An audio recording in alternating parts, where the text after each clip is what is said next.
اس time جو اعلیٰ عہدوں پہ ہیں یا جن کو خدا نے سب کچھ دیا، بات تو دراصل حقیقت یہ ہے کہ خدا انسان کو سب کچھ دے کر بھی آزماتا ہے اور سب کچھ لے کر بھی آزماتا ہے۔ یا یہ بھی ہم سب نے پڑھ رکھا کہ دنیا خاردار جنگل کی مانند ہے، جہاں پر کامیاب وہ ہے جو ان کانٹوں سے بچ بچ کر زندگی گزار جائے۔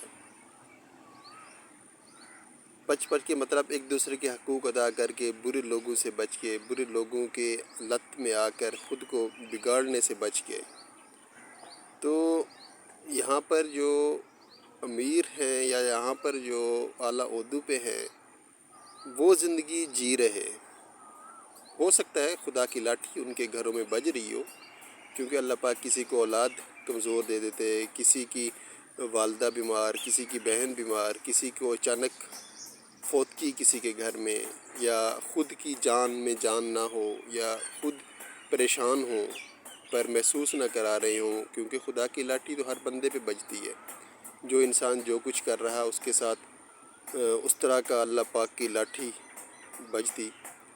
کیونکہ ایک جگہ یہ بھی پڑھا تھا کہ اپنی آخرت کی جنت پانے کے لیے اس دنیا کو جہنم مت بناؤ۔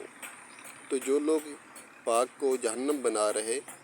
اللہ پاک کی لاٹھی تو یقیناً ان پہ بجے گی۔ تو مختصر یہ کہ اس ٹائم جو حالات چل رہے، جن کے پاس سب کچھ ہے، بے شک وہ حرام کی کمائی سے ہے یا حلال کی کمائی سے ہے، وہ زندگی جی رہے، اور جو مڈل کلاس لوگ ہیں وہ زندگی صرف گزار رہے، دن گزار رہے۔ وہ اپنے بچوں کو دیکھتے ہیں تب بھی مایوس،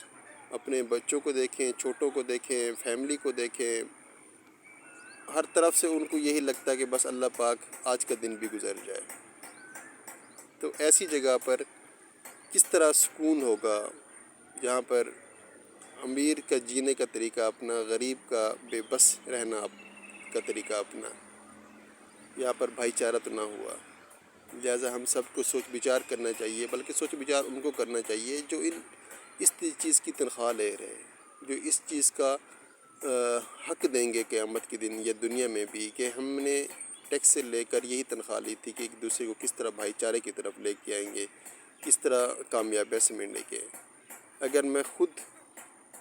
کہوں کہ میں ٹھیک ہوں باقی غلط ہیں، تو یہ بھی ہم سے پوچھا جائے گا، کیونکہ ایک علامہ اقبال کا شعر ہم سب نے پڑھ رکھا، اپنے عیبوں پہ ڈال کے پردہ، ہر بندہ کہتا زمانہ خراب ہے۔